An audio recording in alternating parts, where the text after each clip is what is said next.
Hi everyone, this is Sunny Kumar from IIT VHU and welcome to my channel Code with Sunny, and today I am going to discuss the problem vertices and edges of March circuits 2021 of HackerEarth. Okay, so let's discuss the problem now. We have been given an undirected weighted graph with n vertices and m edges. Okay, so the graph will have n nodes and m edges, and it is a weighted graph, and the direction of edges are to the both of the nodes. Okay, undirected graph. Okay, consider all shortest paths between vertices 1 and n for any vertex such as v belongs to 1 to n, both inclusive. If v is in either all the shortest paths or some of them or none of them, we have to print according to that. Okay, basically we have to check for a current node I belongs to 1 to n, and if it is lies in all the shortest paths, just print all. Otherwise, if it lies on some of the shortest paths, just print some, otherwise print none. Okay, so let's discuss the input format also. We have been given first two integers n and m, denoting the number of graph vertices and edges, and each of the following m lines will contain three space separated integers, and it will like ui and vi, the nodes of the graph, and the weight. Okay, wi. Okay, so output, we have to print the output for every vertex I contains either all the vertex if it lies in all the shortest path, or some of the vertex, otherwise none. Okay, so let's look over the constraints. 2 into 10 power 5, and number of edges goes up to 3 into 10 power 5, and this one. Okay, so how we are going to do this problem, what should be the best approach to solve this problem using the efficient way. So let's move further to understand this problem in deeper way. Okay, so let's move further.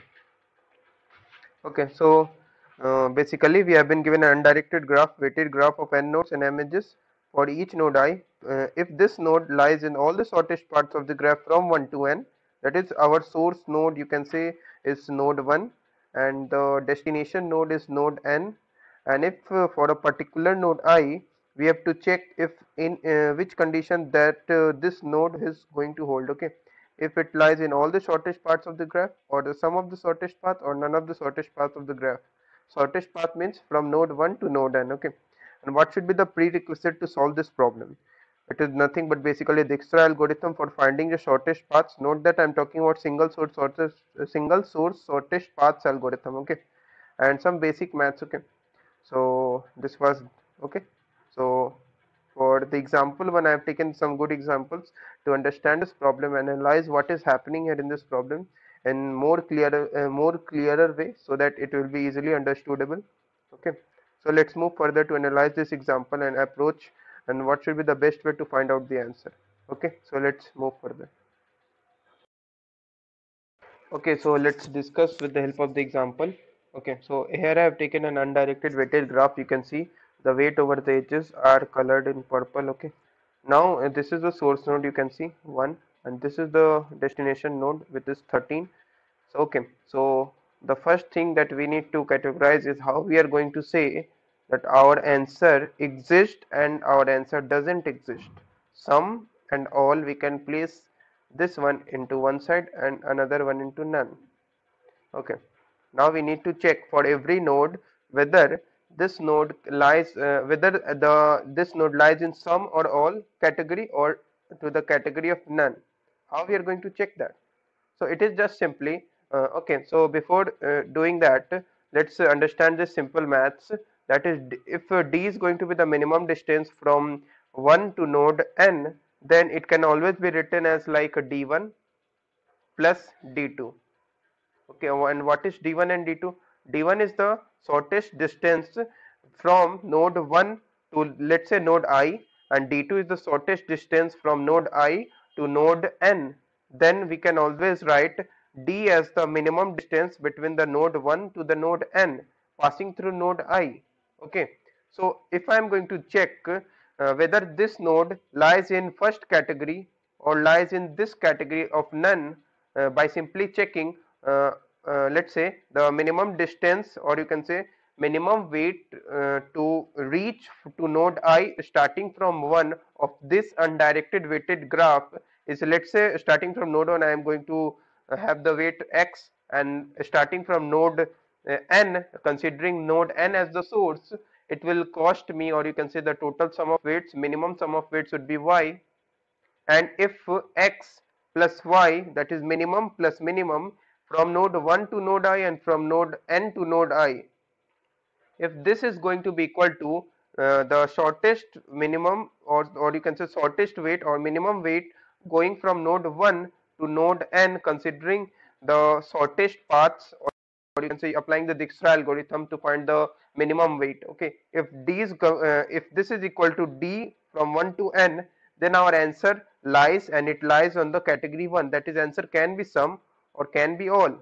And if this doesn't hold, then our answer must be none. Okay, so let's check it out with the with this graph also. Okay, let's check this one. So what is the minimum distance to from 1 to 6? So you can easily find, you can apply the Dijkstra algorithm and find for the each of the node, considering one as the source node, and similarly considering this one as the source node. So I'm going to write it directly. It would come out to be 6 plus 4 10, that is this path, this one, and this one, and this one. Or you can also come from this one, or you can also come from this one. I have taken this good example. Okay, and for from 13 you can easily find the cost will be, or you can, the minimum weight would be 6 plus 8, 14 plus 5, it would be coming out to be 19.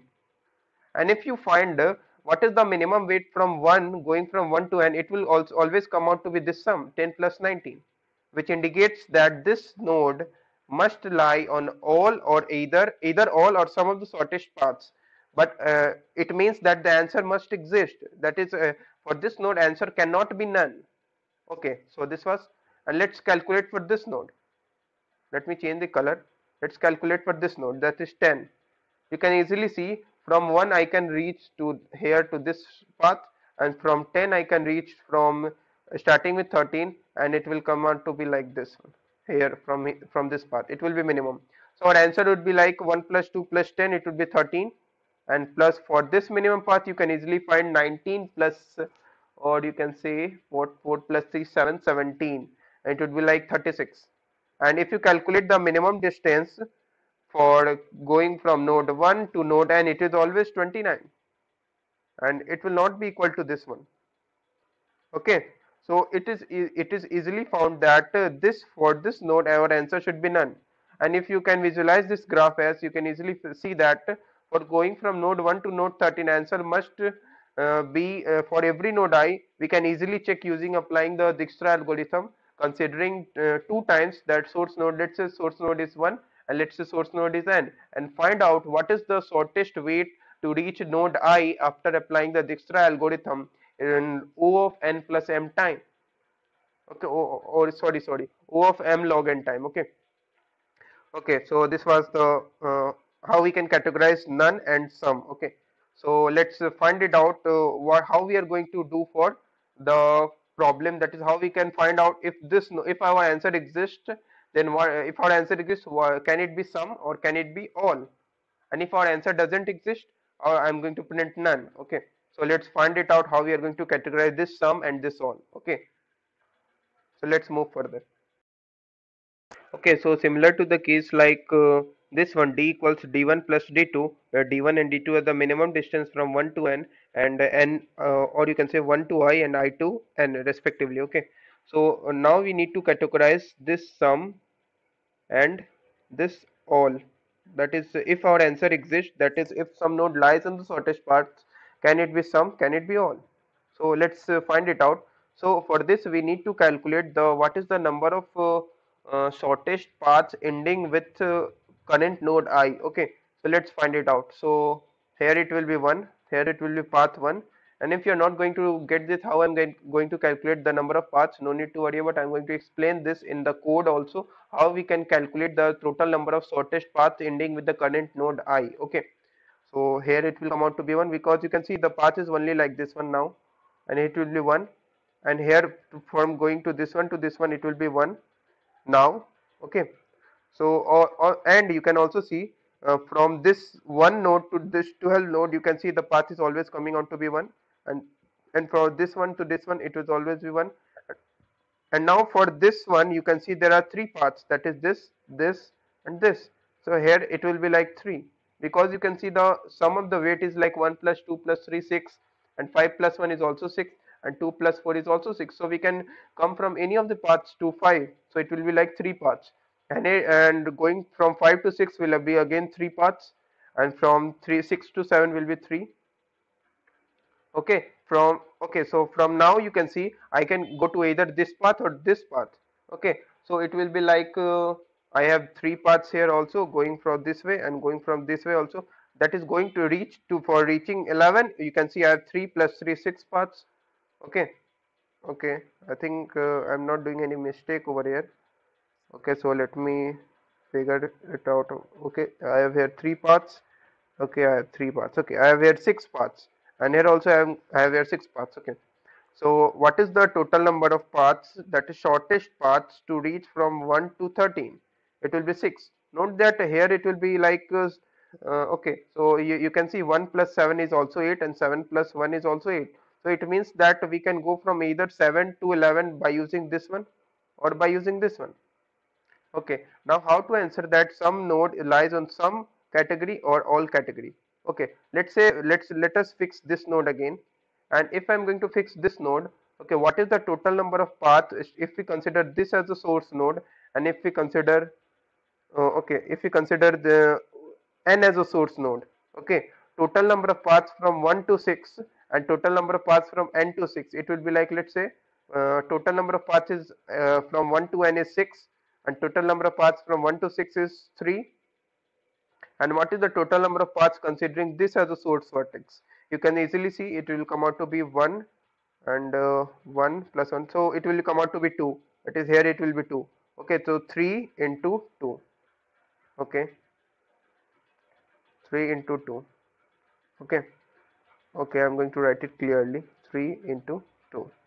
So you can easily see total number of paths going from shortest paths from 1 to n, if it is going to be equal to, for every node I, total number of paths from 1 to I, let's say let's call it as p1, path 1, into p2, total number of paths considering n as a source vertex to node I. If p1 into p2 is exactly equal to from 1 to n total number of paths, then I can say this node lies in all category, otherwise this node lies in some category.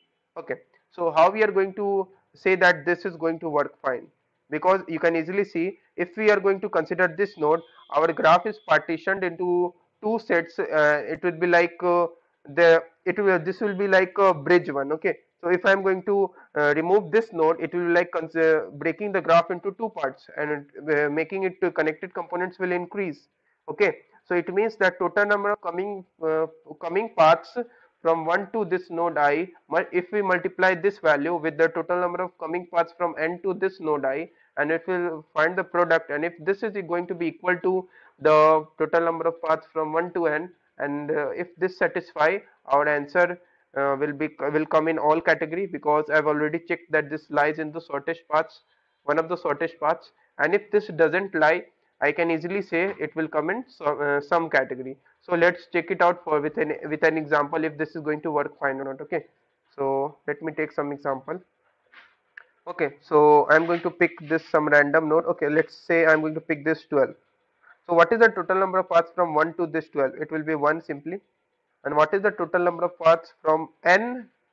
Okay, so I'm going to write from n, yani this one, okay, this one node, and to this 12. It will be like 2 for this node, and it will be 2 for this one, and it will be 2 for this one. And again you can see the 2 for this one. So you can easily see 1 into 2 is not equal to the total number of paths, that is 6. Similarly, so this lies in some of the shortest paths. I am already checked that this node lies in the one of the shortest paths. Okay. Now, with the help of this condition, that you can easily see d equals d1 plus d2, that is minimum equals something minimum up to node I, and something minimum from node I to node n, that is minimum weight. We can use this criteria to answer this sum and all also. That is, here I am going to just find out the total number of paths, that is p equals p1 into p2. Okay, so this was the main basic logic. So if you are not going to understand this, how I'm going to calculate the path or calculate the shortest paths for from considering node 1 and considering node n as a source, so no need to worry about. I'm going to explain this in the coding section also. Okay, so let's move now for to discuss one thing more. Okay, so what should be our approach? Perform Dijkstra algorithm for single source shortest paths. considering node source node as 1 now and considering source node as n now, that is separately. And for each case, find the number of paths to reach the destination vertex and the shortest distance between source and each vertex. That is, we need to find two things: shortest paths from node 1 or node n to node I, and what is the number of paths, that is number of shortest paths to go there. Okay. Okay, so for each I from 1 to n, if distance of I, that is minimum, you can say minimum weight up to node I plus minimum weight up to node, you can say for this one it will be like minimum node from 1 to I, and for this one it will be like from n to I, that is it will be like similar to like a reverse direction. Okay, and if this is going to be equal to the actual shortest path from 1 to n, then our answer can be sum or can be all. And if this condition fails, our answer will be none. Okay, otherwise I'm going to check if this condition holds, and if the product of these paths from 1 to I and from I to n is going to be exactly equal to the from 1 to n. Okay, paths of 1 n, or you can also take paths of 2 n. Okay, and if this exists, our answer will be all, otherwise our answer will be sum. Okay, so what will be our time complexity? It will be like m o of m log n. And what will be our space complexity? Space complexity O of n. Why m log n? Because I am going to use the Dijkstra algorithm to find out the shortest paths and the number of paths. Okay, so let's move further to the coding part. Okay, so here is a well written code over here for question vertices and edges. Time complexity is m log n, m is the number of edges, n is the number of nodes, space complexity will be O of n. Okay, here I have defined a fill vector. I am going to explain that also later on. Okay, so first I have taken n, and there is a adjacency list consisting of pairs. That is, first element will be like its neighbor nodes, and corresponding to that we have a weight of the edge, or you can say edge weight. Okay, uh, pushed in the adjacency list. Okay, now I have taken two things, that is dist1, that is the shortest or minimum weight to reach up to node I from 1 to n, and dist2 would be like minimum weight to reach node I considering n as a source node. And paths 1 is simply the number of paths to reach node I from node 1 considering the source node as node 1. And similarly paths 2 also, considering n as the source node, what is the total number of paths to reach from node n as a source node to node I. Okay, and I have called two times the fill vector functions, passing adjacency list, n is the number of nodes, and first time I am going to pass 1, which is denoting that the source node is considering as 1, and finally I am going to uh, pass another call another function, or you can say call the same function fill vector, where I have passed the source node as n, and dist1 and paths 1 is for source node 1, and dist2 and paths 2 for source node 2. Okay, so let's discuss the fill vector function. Okay, now for finding the minimum way to reach node I from a source node and finding the number of paths from node I to source node, okay, sorry, from source node to node I, we have to initialize something. Like I'm going to use a minimum heap whose first key would be like the minimum weight to reach node I, and each time I'm going to apply the let's pick up the minimum node and perform the operations to its neighboring ones. It would be like just applying a Dijkstra algorithm to find the minimum weight, or you can say minimum cost also. I'm going to consider weight as a cost. Okay, so just apply the Dijkstra algorithm. Okay, I have initialized as path of source is 1 because there must exist a path. Okay, so I'm going to just maintain a minimum heap and push the source node with the 0 value, and just apply the Dijkstra algorithm. And if p dot f plus u dot s, that is the current value plus the h weight, is going to be less than that is strictly less than the reaching the node up to this value, that is previously computed value, that is dist of that destination node. If this is going to hold, that is I need to push that element again into the priority queue for further processing. So my paths will be just same as the path of the parent. And if this is going to be exactly equal, one thing that I need to increment is, that is path of reaching that destination node would be like just and that is total number of paths will be added by the total number of paths for the parent one. Okay, so I'm going to just increment it by total number of paths for the parent one simply, if this is going to hold. it would be like simply like you can also understand this. Okay, so let me erase this stuff and make it clear to you. Okay. Okay, so okay, so I'm going to do as fast as possible. Okay, okay. So okay, so one thing that should be noted here, that is we can reach 1 2 and we can also reach this one. Here it is 3. Okay, and so to reach node 5 it will cost as 6, and to reach here it will be 1. So to reach node 5 from 1, you can easily see it will cost me again 6 if we go to this one, and if it will cost me here again 6, it will go if I'll go from 1 4 and 5. So it means that I am reaching here 5 with 3 paths, that is for this one and for this one and for this one. So it will I will be like just adding all these, that for the parent vertex, because 3 total number of paths to reach 3 is 1, total number of paths for to reach 12 is 1, and to reach 4 is 1. Just add up these one for the parent vertex, that is 3 and 12 and 4, because it will be same if we are going to reach from this side and we are going to reach from this side, or we are going to reach from middle side. Okay, so I'm going to just do this thing for every time when we encounter this condition as true. So finally, okay, so this was basically for filling the paths vector. You can see I have taken the reference, and for filling the, you can also see the dist vector, which I have also taken as reference.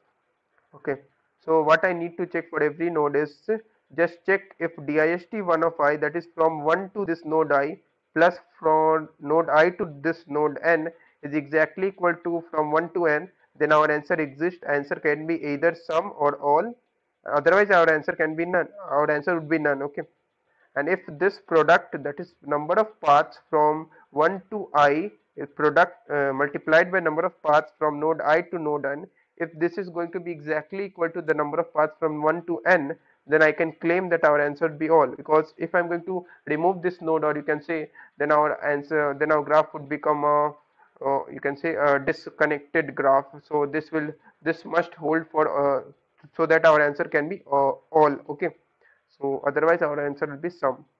So just print the answer, let's submit this code and check it out if this is going to work fine or not. Okay, accepted. Okay, so you can see 100 score. Okay, so if you have any doubts, do not forget to mention in the comment section of the video, and I will ask the viewers to like this video, share this video, and do subscribe to our YouTube channel for latest updates. Thank you for watching this video.